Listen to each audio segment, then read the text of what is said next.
Welcome variation बात करने वाले इस वीडियो के माध्यम से एमपी पटवारी का कट ऑफ क्या होने वाला है। साथ ही आप सभी को पता है कि लगातार इसके एग्जाम चल रहे थे, एग्जाम खत्म हो चुके हैं और इसमें छात्रों के मन में थोड़ा बहुत डाउट है कि नॉर्मलाइजेशन लगेगा कि नहीं। अगर लगेगा तो किन किन छात्रों को ऐसे हैं जिनको फ़ायदा मिलने वाला है, किसको फ़ायदा नहीं मिलेगा, किसको नॉर्मलाइजेशन से नुकसान भी हो सकता है, सारी जानकारी दूंगा। साथ ही बताने वाला हूँ आंसर की कब आएगी और हाँ, कैटेगरी वाइज मेल फीमेल दोनों की कैटेगरी वाइज एकदम डिटेल कट ऑफ बताने वाला हूँ। पेपर आपने दे चुका है, 26 तक पेपर था। अगर आपके इतने नंबर बन रहे हैं तो आप एकदम सेफ हैं। अभी मैं नंबर बताने वाला हूँ, साथ ही आंसर की पर भी चर्चा करने वाला हूँ। सारी जानकारी मैं आपको प्रोवाइड करूँगा। तो अगर आप चैनल पर नए हैं तो सब्सक्राइब कर लीजिएगा, साथ ही वीडियो को लाइक भी ज़रूर कर दें ताकि एमपी पटवारी से संबंधित हर अपडेट लगातार आपको मिलती रहे। तो चलिए देरी न करते हुए मैं आपको डायरेक्ट कट ऑफ दिखाता हूँ। चलिए हम सबसे पहले डायरेक्ट बात करते हैं यहाँ पर। जैसा कि आप सभी को पता है कि आपका पेपर 15 मार्च से 26 अप्रैल के बीच में कंडक्ट कराया गया था। इतने आपके फॉर्म, माफ़ करिएगा, इतने टाइम पर आपका पेपर हुआ था। साथ ही यहाँ पर जो आपके टोटल फॉर्म थे 15 लाख फॉर्म यहाँ पर फिल किए गए थे जब, लेकिन इसमें अपीयर कितने हुए आपको मैं बता दूं। जो अपीयर होने की संख्या है, मतलब जो छात्र टोटल यहाँ पर कैंडिडेट यहाँ पर एग्जाम में अपीयर हुए वो 12 लाख। यहाँ पर लगभग 3 लाख छात्रों ने परीक्षा को छोड़ा। जो 2 लाख थे वो यहाँ पर, माफ़ करिएगा, 12 लाख कैंडिडेट वहाँ पर एग्जाम में अपीयर हुए। अब यहाँ से आपका 15 से 26 अप्रैल की शिफ्ट में आपका कई शिफ्टों में पेपर कराया गया। आप सभी को पता है कई शिफ्ट में पेपर कराया गया था। इसी में कई दिन छुट्टी भी होगी और अगर एक मैं अनुमानित बताऊँ तो लगभग 80 तक आप मान के चलिए, 80 शिफ्टों में आपका पेपर कंडक्ट कराया गया था। 80 शिफ्ट में आपका पेपर कंडक्ट कराया गया। अब आपको पता है 80 शिफ्ट में अगर कराया गया तो 80 तरह के क्वेश्चन पेपर भी आपको प्रोवाइड किए गए होंगे। अब इस स्थिति में नॉर्मलाइजेशन लगना तो तय हो जाता है। हाँ, ये इसमें दिक्कत होता है कि किसको फ़ायदा होगा किसको नहीं होगा, वो भी चलिए बता रहा हूँ। लेकिन हाँ, इस स्थिति में आप सभी को पता है जब भी यहाँ पर फिर वो चाहे कोई भी एग्जाम हो, किसी भी तरह का एग्जाम हो, अगर वो शिफ्टों में कंडक्ट कराया जाता है, कई डेट में कराया जाता है, तो उसमें नॉर्मलाइजेशन लगना तय हो जाता है। क्योंकि किसी का पेपर हाई होता है, मतलब किसी के पेपर का लेवल हाई, किसी के पेपर का लेवल लो रहता है, साथ ही किसी का मीडियम रहता है।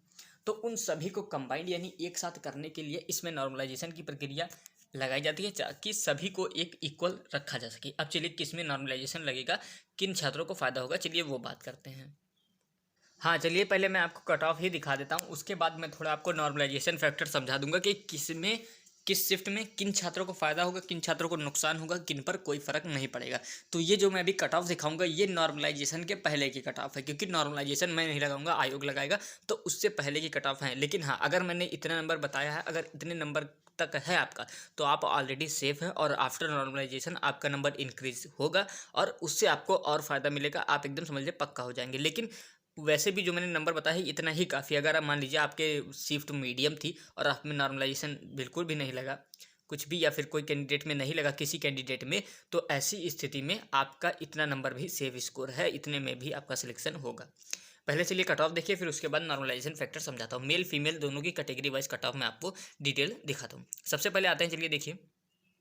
सबसे पहले अगर मैं बात करूँ जो जनरल कैंडिडेट हैं, जनरल कैंडिडेट देखें जो मेल वाले हैं, जनरल हैं, जनरल कैंडिडेट यहाँ पर मेल देखें। अगर आपको 145 प्लस माइनस 2 अगर इतना बन रहा है, 2 नीचे भी जा सकता है, 143 भी जा सकता है और 147, अगर मेल कैंडिडेट में इतना नंबर आ रहा है, इतना है आपका, तो सेफ स्कोर में है, सेफ जोन में है आपका, कोई भी टेंशन नहीं ले रहा है। ये बिफोर नॉर्मलाइजेशन की बात कर रहा हूँ, क्योंकि इसके बाद नंबर आपके इंक्रीज भी हो सकते हैं, डिक्रीज भी हो सकते हैं। तो आपको मैं अभी ये भी बताऊँगा कि किन के कौन से ऐसे छात्र हैं जिनके नंबर इंक्रीज होंगे, कौन से ऐसे छात्र हैं जिनके डिक्रीज होंगे।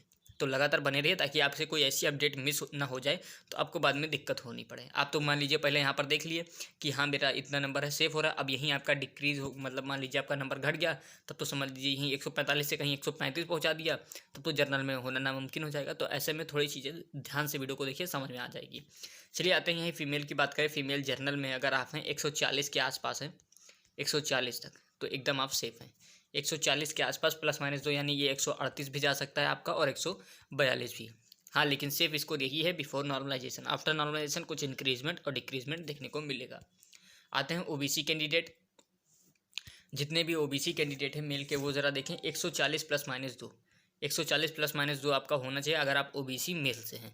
वहीं हम फीमेल की बात करें तो ओबीसी फीमेल में आपका 138 ही सफिशियंट होगा, पर्याप्त यही है आपके लिए। इतना ही आप काफ़ी है कि हाँ 138 प्लस माइनस 2 में ही आपका काम हो जाएगा। हाँ, नॉर्मलाइजेशन वाला फैक्टर भी समझा दूंगा, तो उसको डिटेल से समझिएगा, क्योंकि वहाँ आप मात खा सकते हैं। तो ऐसे में उस चीज़ को थोड़ा ध्यान से समझे तो ज़्यादा ही बेटर होगा, वरना तरह तरह की आपको वीडियो देखनी पड़ेगी, समय बर्बाद होगा। तो ऐसे में एक वीडियो देखिए, इसी से आप सारा फैक्टर समझ जाएंगे। हाँ, फैक्टर समझने के बाद अगर आपके मन में कोई डाउट है तो आप पूछिएगा, और अपनी शिफ्ट और अपना डेट ज़रूर कमेंट करिएगा विथ नंबर की कितना आपने स्कोर किया, क्योंकि आपने पेपर दिया, आपको पता है। चलिए आगे देखते हैं। आगे यहीं अगर मैं बात करूँ, जो अगला है वो है ईडब्ल्यूएस 140। हाँ, एक बात ध्यान से सुनिए, जो आपके ओबीसी और ईडब्ल्यूएस होंगे वो लगभग सेम ही रहेंगे, और सेम ही रहते हैं, क्योंकि जो अधिकतर जनरल वाले ईडब्ल्यूएस का सर्टिफिकेट बनवाए रहते हैं, और ये तीन लगभग समान होते हैं। लेकिन जनरल ओबीसी तो उतना नहीं रहते, लेकिन ओबीसी और ईडब्ल्यूएस लगभग समान कैंडिडेट, मतलब समान अंक पर पहुंच जाते हैं। हाँ, एकदम समान नहीं पहुंचते, थोड़ा बहुत अंतर देखने को मिलता है 1-2 नंबर का, लेकिन बाकी ऐसा रहता है। और सेम ऐसा ही आपको यहाँ पर फीमेल में भी देखने को मिलेगा, फीमेल में भी उतना ही रहेगा। आते हैं अगला, देखिए।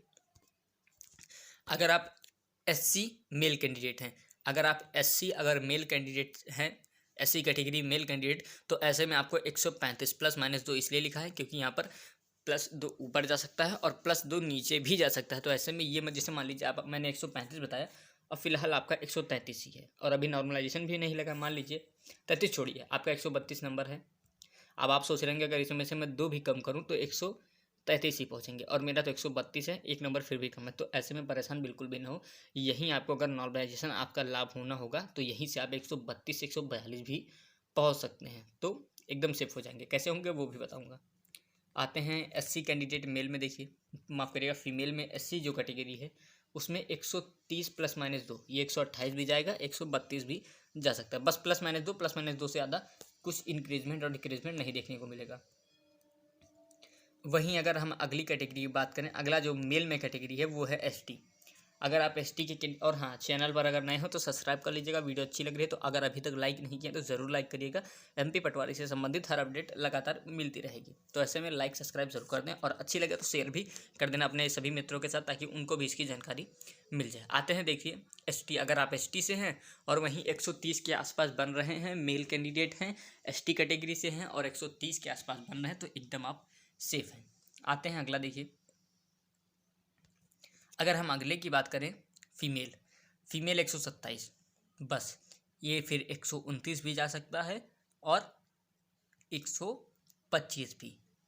हाँ, अगर 125 से भी कम है तो भी टेंशन नहीं लेना, वो भी फैक्टर समझाने वाला हूँ, तो ध्यान से सुनिए। अगर 127 के अराउंड है, 1-2 नंबर आगे पीछे है, 127 फीमेल एसटी कैटेगरी, ध्यान से सुनिएगा, 127 नंबर एसटी कैटेगरी फीमेल, इतने नंबर बन रहे तो आप एकदम सेफ हैं। अब ये हो गया सारा कट ऑफ, देख लिया आपने, सब डिटेल भी समझ गए होंगे। अब आते हैं नॉर्मलाइजेशन, किसको फ़ायदा किसको नुकसान होने वाला है। और हाँ, आप लोग अपना शिफ्ट, अपना पेपर का डेट, अपनी कैटेगरी और अपना स्कोर ज़रूर कमेंट करिएगा। और हाँ, जो भी स्कोर कमेंट करिएगा एकदम रियल ऑथेंटिक कमेंट करिएगा, ये नहीं बढ़ा चढ़ाकर बताने से कोई फ़ायदा नहीं, क्योंकि आप खुद जानते होंगे कि आपने कितना स्कोर किया। तो ऐसे में जो रियल होगा वही करिएगा, अन्यथा मत करिएगा तो ज़्यादा ही अच्छा है। या फिर करिए तो फिर रियल एकदम ऑथेंटिक करिए, क्योंकि ऑथेंटिक जानकारी ही सबको प्रोवाइड करनी चाहिए। ऐसे ही नहीं कि अपने मन से ही 150+ कर दें, तो ऐसे में ऐसे गलती ना करें, एकदम रियल जानकारी दें। चलिए आते हैं अब नॉर्मलाइजेशन थोड़ा समझते हैं। थोड़ा मैं इसको जूम कर दूँ। चलिए, यहाँ पर मैं आपको क्लियर अब नॉर्मलाइजेशन समझाता हूँ कि आखिर नॉर्मलाइजेशन का फैक्टर है क्या, कहाँ से इसकी कहानी शुरू होती है और कैसे आपको इसमें फ़ायदा हो सकता है।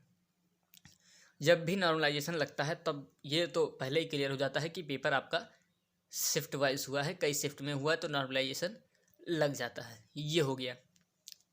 अब कहीं परसेंटाइल वाला भी मैटर होता है, तो लेकिन इसमें परसेंटाइल वाला मैटर नहीं होगा, नॉर्मलाइजेशन लगेगा। अब कैसे लगेगा, किसको फ़ायदा होगा। अब बहुत सारे छात्र तो के मन में ये मेंटालिटी होती है, ये खुद से ही वो सोच लेते हैं कि जैसे मान लीजिए किसी कोई शिफ्ट हार्ड है, कोई नॉर्मल है और कोई ईजी है, तो एक सोच होती है कि हार्ड का नंबर बढ़ेगा, ईजी का नंबर घटेगा और नॉर्मल का नॉर्मल ही रह जाएगा। ये सबके मन में सोच होती है। तो अब मैं इसको थोड़ा डिटेल करता हूँ। जैसे मान लीजिए आपने कोई अटेम्प्ट किया, मान लीजिए आप मेल कैंडिडेट हैं, जनरल के मेन कैंडिडेट है, मैंने 145 बताया और आपके नंबर आ रहे हैं 120। अब ऐसे में आप क्या सोचेंगे कि मेरा शिफ्ट हार्ड था, क्योंकि आपका नंबर कम आया। अब आप खुद सोचेंगे हाँ शायद मेरा पेपर कठिन था, मेरा शिफ्ट हार्ड था, जिस दिन मेरा पेपर हुआ वो दिन के पेपर सभी हार्ड थे, तो ऐसे में उसमें नॉर्मलाइजेशन लगेगा और उसको हार्ड शिफ्ट में रखा जाएगा, और ऐसे में मेरा 10 से 15 नंबर इंक्रीजमेंट देखने को मिलेगा। ये आप सोच रहे हैं एकदम 100%, और ये सिर्फ मैं आपको नहीं कर रहा हूँ, हर एक छात्र यही सोचता है। और हाँ, इसमें एक दिक्कत होती है, जैसे मान लीजिए अब आप तो सोच रहे हैं कि यहाँ पर हाँ हमारा 120 नंबर है, शिफ्ट हार्ड है, तो कुछ नंबर इंक्रीजमेंट देखने को मिलेगा। अब आप यही सोच रहे हैं कि 120 नंबर अगर मेरे कम आए तो पक्का मेरा शिफ्ट हार्ड ही होगा, लेकिन आप ये नहीं सोच रहे हैं कि अगर मान लीजिए क्या पता आप ही की गलती हो, आपने ही अच्छा सा प्रिपरेशन नहीं किया हो और नंबर आपके कम आए हो, और आप दो समझ लीजिए शिफ्ट को दे रहे हैं कि शिफ्ट आपकी हार्ड थी, पेपर का क्वेश्चन का लेवल थोड़ा हार्ड था, तो ऐसे में आपको नुकसान हो जाएगा बम्पर। 120 तो आपके ऑलरेडी थे और इसी में कहीं 5 नंबर कम हो गया, 115 पहुंच गया तो सब खत्म हो जाएगा। तो ऐसे में खुद से ही ना डिसाइड करें कि हाँ मेरी शिफ्ट हार्ड थी। हाँ वाकई में अगर हार्ड होगी तो आपको ज़रूर इंक्रीजमेंट फ़ायदा देखने को मिलेगा, लेकिन अगर आपके शिफ्ट हार्ड नहीं है तो ऐसे में आपको परेशानी हो सकती है। अब जैसे मान लीजिए आपने 120 ही किया और आप सोच रहे थे मान लीजिए कि शिफ्ट हार्ड थी, और वाकई में शिफ्ट हार्ड ही थी। बहुत सारे छात्रों ने भी यही बताया कि हाँ शिफ्ट हार्ड थी, शिफ्ट बाकी अदर पेपर के लेवल से आपने कंपेयर किया, अदर दिन के लेवल से कंपेयर किया तो वाकई में शिफ्ट हार्ड थी। तो ऐसे में आपको 100% आपको यहाँ पर नॉर्मलाइजेशन का इफेक्ट मिलेगा, वहीं पर आपको फ़ायदा मिलेगा और वहाँ से भी आपका सिलेक्शन होने के चांसेस बहुत ही बढ़ जाएंगे। तो ऐसे में फ़ायदा ज़रूर हो सकता है। हाँ नॉर्मल शिफ्ट पर हो सकता है कोई प्रभाव ना पड़े, और जो जैसे मान लीजिए अब आपके कुछ ज़्यादा ही नंबर हैं, 150 तक पहुँच रहे हैं, तो ऐसे उस शिफ्ट को इजी शिफ्ट में अगर रखा गया तो 2-4 नंबर वहाँ से डाउन भी किया जा सकता है। लेकिन हाँ आप लोग एक चीज़ ध्यान से फिर से सुन लीजिए, कैटेगरी, अपना नंबर, फिर अपनी शिफ्ट, अपनी डेट, किस शिफ्ट में था, ये चीज़ें ज़रूर कमेंट करिएगा, ताकि अगर मैं देख सकूं, अगर हो सकेगा तो मैं आपको वही बता दूंगा कि आपका नंबर घटेंगे या फिर बढ़ेंगे, या फिर अगर आप कहेंगे तो मैं कोई ऐसी पर्टिकुलर वीडियो लेकर आऊँगा जिसमें जितने भी शिफ्ट हैं, जितने भी डेट हैं, सबका डिटेल रहेगा, और उसमें ये दूंगा कि इस शिफ्ट के इस नंबर हो सकते हैं बढ़े, क्योंकि आखिर बहुत सारे छात्रों से मैंने एनालिसिस भी किया है कि आखिर आपका पेपर का लेवल कैसा था। ये मैं अपनी तरफ से तो बताऊंगा नहीं कुछ, क्योंकि मैंने तो पेपर नहीं दिया है, मैंने वहाँ के छात्रों से पेपर जो दिए हैं उनसे पूछा हूँ कि यहाँ पर शिफ्ट आखिर कैसी थी। और अगर आप लोग भी थोड़ा हेल्प करेंगे तो उस स्थिति में बताना थोड़ा आसान हो जाएगा कि हाँ जब डाटा ज़्यादा कलेक्ट हो जाते हैं तो उस स्थिति में बताना काफ़ी आसान हो जाता है कि कौन सी शिफ्ट हार्ड थी, कौन सी शिफ्ट ईजी थी, किसके नंबर पर बढ़ेंगे, किसके नंबर घटेंगे। तो ऐसे में हो सके जितना तो एकदम रियल और ऑथेंटिक जानकारी आप सब भी कमेंट बॉक्स में लिखेगा, जो भी लिखें एकदम रियल लिखें, ताकि किसी भी छात्र के पास गलत इन्फॉर्मेशन ना जा सके। अगर मैं आपको भी कोई इन्फॉर्मेशन दे रहा हूँ तो उम्मीद यही करता हूँ कि 100% वो इन्फॉर्मेशन श्योर हो, एकदम सही हो, ताकि आपके जो भी इन्फॉर्मेशन पहुँचे एकदम ऑथेंटिक पहुँचे। तो आप लोग भी थोड़ा सा हेल्प करिए और कमेंट बॉक्स में थोड़ा डिटेल ज़रूर कमेंट करिए। तो उम्मीद है सारी जानकारी आप समझ में आ गई होगी। वीडियो अच्छी लगी हो लाइक कर देना, चैनल पर नए हैं सब्सक्राइब कर देना और सभी के साथ शेयर भी कर देना। मिलता हूँ मैं नेक्स्ट वीडियो में, तब तक के लिए जय हिंद।